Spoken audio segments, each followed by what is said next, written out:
자, 다 오셨나요? 시작해 볼까요?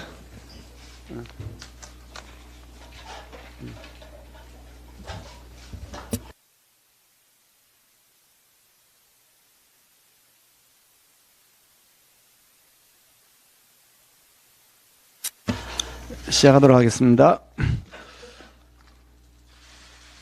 오늘 신임 당직자들께서 최고위원회에 처음 참석하셨습니다. 어렵고 중요한 시기에 중요한 직책을 맡아주신 신임 당직자들께 감사드립니다. 국민이 바라는 우리 당의 변화와 쇄신을 위해 최선을 다해 주시기 바랍니다. 어제 국정감사가 한창 진행 중인 관계로 참석 인원을 최소화하여 대통령과 상견례를 가졌습니다. 주 1회 고위당정협의를 정례화하고 민생 현안 관련 당정 간 소통을 더 강화하기로 했습니다. 당과 대통령실, 정부가 경제 현안, 민생 과제를 해결하는 데 있어서 더욱 진지하게 경청하고 민심과 괴리되지 않도록 당이 민심 전달의 주도적 역할을 수행할 것입니다. 지역별, 계층별, 세대별로 확인된 다양한 민심을 여과 없이 대통령과 정부에게 직접 전달하는 통로 역할을 강화해 나가겠습니다. 아울러 어제 대통령께서 강조하신 국민은 무조건 옳다는 말씀에 크게 공감하며 당도 더욱 겸허한 자세로 국민을 섬기겠습니다. 국민이 가리키는 방향이 목표가 되고 그것이 정답이라는 생각을 가지고 당을 이끌어 나갈 것입니다. 이번 강서구 보궐선거로 확인된 민심을 천검같이 받들어 철저하게 국민 중심 민생 우선의 자세로 임해 가겠습니다. 변화하고 쇄신해야 한다는 국민들의 의지를 확인한 만큼 새로운 출발을 준비하고 있는 시점입니다. 우리 당이 과연 얼마나 변화된 모습을 국민들에게 보여줄 수 있을지에 대한 질문에 대해서 차분하지만 확실한 변화, 내실 있는 변화로 국민의 기대에 부응토록 하겠습니다.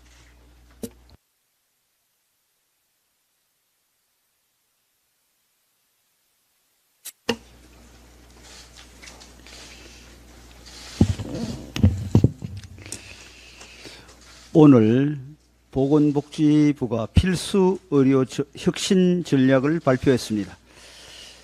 국립대 병원에 대한 각종 규제를 풀어 대형 민간 병원 수준의 경쟁력을 갖추도록 육성하기로 했고, 이를 위해 현재 교육부 소관인 전국 17개 국립대 병원을 복지부 소관으로 바꾸기로 했습니다.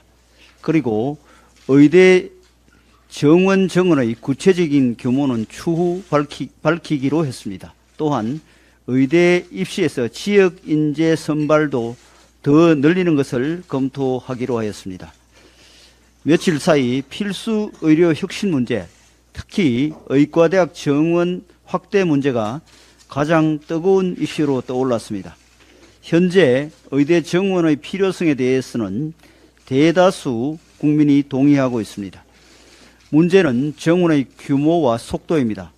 이에 대해서는 의료계 및 관련 전문가 집단 내에서도 당장 2025년부터 대폭 정원을 해야 한다는 의견도 있고, 대폭 정원은 대학 입시에 대한 악영향과 이공계 인재 이탈 등 여러 부작용이 따르므로 점진적 정원이 낫다는 의견도 있습니다. 정부 여당은 필수 의료 혁신과 관련한 모든 쟁점에 대해 최대한 다양한 의견을 수렴해서 오늘 발표한 내용을 더 구체화하고 의대 정원 최종안을 제시하겠습니다. 이와 같은 중요한 정책 이슈의 경우 100점짜리 정답이 미리 정해져 있는 것이 아니라 정부와 여야 그리고 의료계와 여타 이해 당사자들이 함께 만들어가는 것이라는 점입니다. 최선의 답 같아도 합의가 없다면 최악의 답이 되고 차선의 답이라도 합의를 이룰 수 있다면 최선의 답이 될 수 있습니다. 의대 정원과 관련해서도 어떤 결정이 이루어져도 거기에 따른 예기치 않는 부작용이 발생할 수 있습니다. 따라서 지금 우리 모두에게 필요한 것은 대승적 견지에서 소화를 버리는 자세입니다. 국민 건강권이 걸린 이 중추하단 문제와 관련해 정말 이번만큼은 파업과 시위 없이 대화와 타협을 통해 문제를 해결하는 선례를 만들었으면 합니다. 한국노총과 민주노총 산하 서울교통공사 노동조합이 사측에서 인력 감축안을 처리하지 않으면 다음 달 9일 총파업에 돌입하겠다고 선언했습니다. 서울교통공사는 수년간 수천억 원에서 1조 원에 이르는 적자를 내어 현재 총 부채 규모가 무려 7조 원에 육박합니다. 이를 반영해 지난 7일 수도권 지하철 요금을 150원 인상한 만큼 서울교통공사도 뼈를 깎는 자구책을 마련해야 하는 것은 당연합니다. 2026년까지 정원의 13.5%를 감축하겠다는 사적의 인력 감축 계획은 민간 기업이 경영위기 시 단행하는 구조조정에 비하면 결코 무리한 수준이라고 보기 어렵습니다. 그런데도 서울교통공사의 양 노조가 서울 시민의 교통 편의를 볼모로 잡고 밥그릇을 지키기 위한 총파업에 돌입하겠다는 것은 결코 서울 시민들의 동의를 받을 수 없는 일입니다. MZ세대가 주축인 올바른 노조는 경영 위기에 대해 양대 노총이 무기계약직의 일반직 전환을 주도해 인건비가 치솟은 것이 근본 원인이라며 이번 파업에 참여하지 않겠다는 뜻을 분명히 밝혔습니다. 지난 정부 때 서울교통공사는 무기계약직 1285명을 일반직으로 전환했는데 그 과정에서 부정청탁과 점수 조작이 자행되어 정규직 전환자 중 15%가 재직자의 친인척이었던 사실이 밝혀진 바 있습니다. 또한 최근에는 200명 이상의 노조원들이 근로시간 면제 제도를 악용해 출근을 거의 하지 않으면서 급여를 불법 수령해 왔다는 사실이 적발되기도 했습니다. 이렇게 서울 시민들의 눈을 피해 채용 비리를 저지르고 유임금 무노동의 특혜를 양껏 즐기면서 시민의 안전이 걱정되어 인력 감축안을 받아들일 수 없다고 하는 것은 서울 시민에 대한 우롱에 가까운 뻔뻔한 변명이 아닐 수 없습니다. 결국 서울교통공사 양대 노조의 총파업 결정은 국민의 세금으로 공사의 적자를 메우되 어떠한 경우에도 본인의 철밥통만은 건드려선 안 된다는 집단 이기주의의 극치를 보여주는 일입니다. 작년 말에도 서울교통공사 양대 노조는 명분 없는 파업에 돌입했다가 올바른 노조와 서울 시민들이 반발에 부딪히고 극적인 노사협상이 타결되어 하루 만에 파업이 종료된 적이 있었습니다. 지하철 요금 인상 직후에 결정된 이번 파업은 작년보다도 더욱 명분이 없기 때문에 더욱 강한 비판에 직면하게 될 것임이 자명합니다. 양대 노조는 올바른 노조의 젊은 직원들이 보여주고 있는 성숙한 공동체 의식을 배우고 서울 시민 누구도 지지하지 않을 총파업 결정을 철회해야 합니다.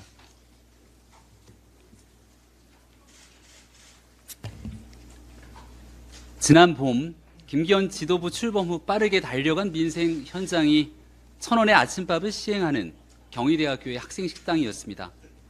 급등하는 물가에 밥 한 끼도 부담되는 청년 대학생들이 적지 않았습니다. 우리 당은 정부와 협력하여 이들의 고충을 조금이라도 덜어주고자 소수 대학에서만 진행하던 천원의 아침밥 사업을 전국 각지로 확대시켰고 더 많은 재정 지원을 약속했고 또 실행했습니다.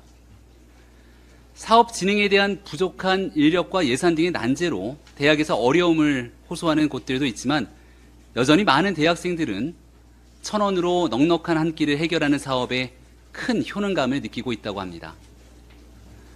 어떤 대학들은 매주 식권이 5초 만에 매진되는 등 경쟁이 치열할 정도여서 미리 구매한 1,000원의 아침밥을 양도해달라는 커뮤니티 글이 올라올 정도라고 하니 본 사업이 정부의 적극적인 관심 속에서 양적, 질적으로 더 확대돼야 하지 않겠습니까? 하지만 좋은 사업 취지와 대학생들의 여러 호응에도 불구하고 여전히 정부의 더 적극적인 관심이 요구되는 이유가 있습니다. 전국 144곳에서 진행되는 천원의 아침밥 사업 중에는 예산이 1학기에 소진되어 2학기는 중단된 대학들도 있다고 합니다. 경기도의 한 대학에서는 천원의 아침밥을 시행하는 학생 식당이 위생 문제가 커다란 도마 위에 오르기도 했습니다.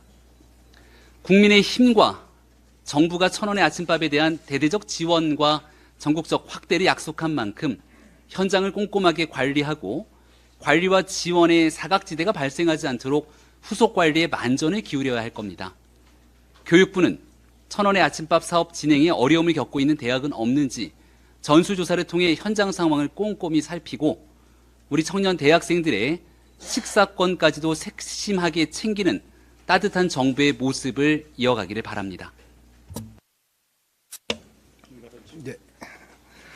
의대 정원을 확대하겠다는 윤석열 정부의 방침에 여러 민주당 의원들이 환영한다는 입장을 밝혔습니다. 모처럼 여당과 야당이 범죄 이야기 없이 정책적으로 협력할 수 있어 기쁜 마음입니다. 의대 정원 확대는 국가적으로 필요한 일입니다. 하지만 의대가 어느 곳에 생길지 결정하는 기준은 철저하게 국민 이익입니다. 지역구 국회의원의 삭발 여부는 결코 기준이 아닙니다. 목포 지역구 국회의원은 용산 대통령실 앞에서 전남 순천 지역구 국회의원은 국회에서 삭발했습니다. 현재 전남 내에서조차 어디에 의대를 유치해야 하는지 가장 기본적인 것도 결정하지 못한 채 삭발만 하는 것은 아쉽습니다. 30년 수건 사업인 전남의대 대학병원 유치를 위한다며 이제 와서 삭발을 하는 것은 자연스럽지 않습니다. 전남 국회의원들이 지역민 건강을 핑계로 정치적 계산을 하는 것이 아니기를 진심으로 바랍니다. 삭발 대신 토론을 해주십시오. 어떤 이유에서 어느 지역에 의대가 필요한지 전남 도민의 관점에서 토론해 주십시오. 합리적인 결과를 도출해 국민의힘도 적극적으로 협력하고 지원하겠습니다.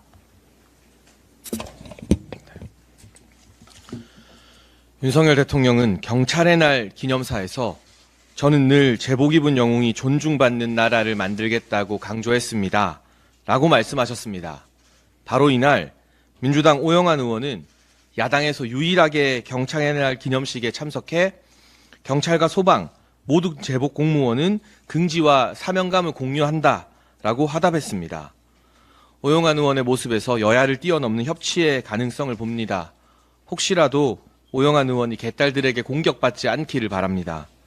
동시에 소방의 날 기념식에도 대통령님의 참석을 부탁한 것도 높이 평가합니다. 저도 이 자리에서 대통령님께 소방의 날 기념식 참석을 함께 부탁드립니다. 앞으로도 민생을 중심으로 여야가 힘을 합칠 부분이 있다면 과감하게 호응하겠습니다.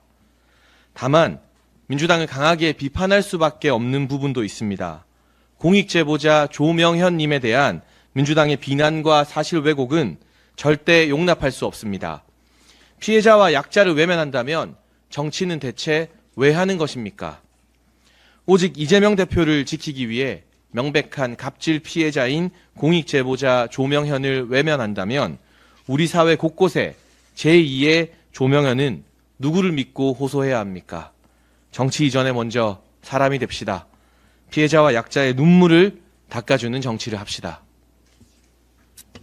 김예지 최고위원님 말씀하실 순서입니다.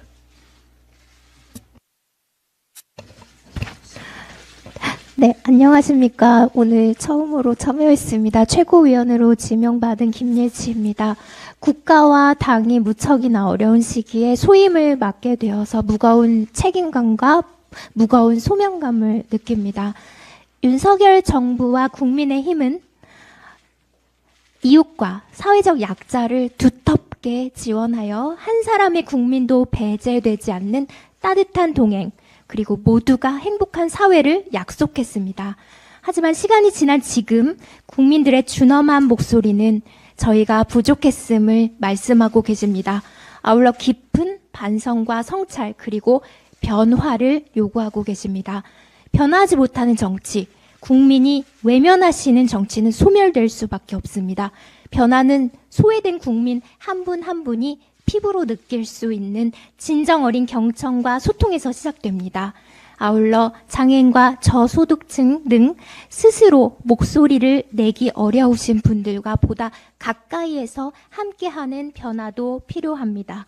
저부터 더욱 겸허한 자세로 민생을 살피고 현장의 목소리를 경청하겠습니다. 그리고 저희 당이 나아가는 과정에서 뒤처졌거나 놓쳤던 안건들이 없는지 꼼꼼히 점검하고 챙기겠습니다.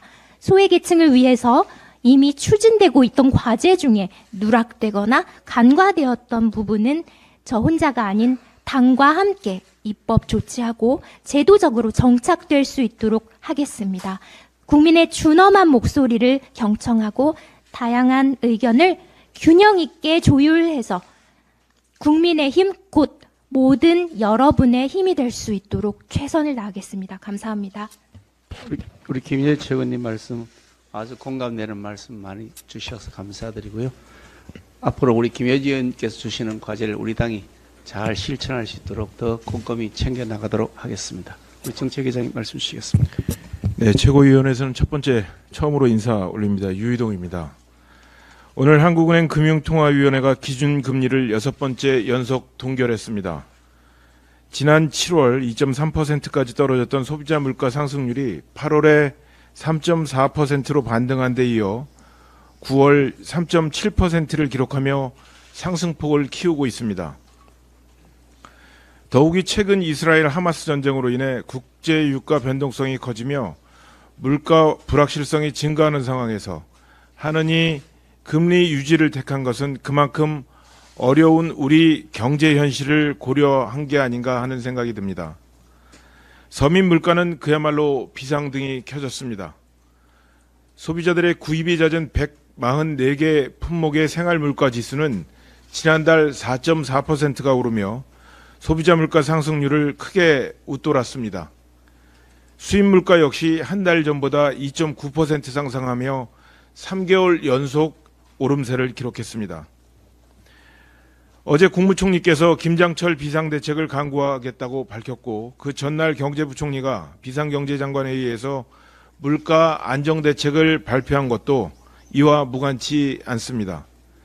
3년간 이어진 코로나19 사태를 근근히 버텨오던 기업들마저 유동성 위기로 쓰러지고 있습니다.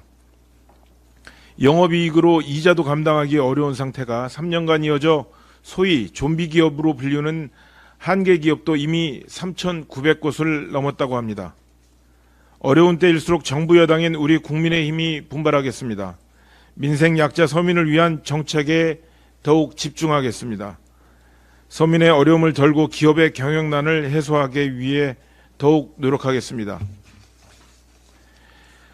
정기국회 내 시급히 처리해야 할 법안들을 면밀하게 점검하고 신속하게 심사해 나가겠습니다.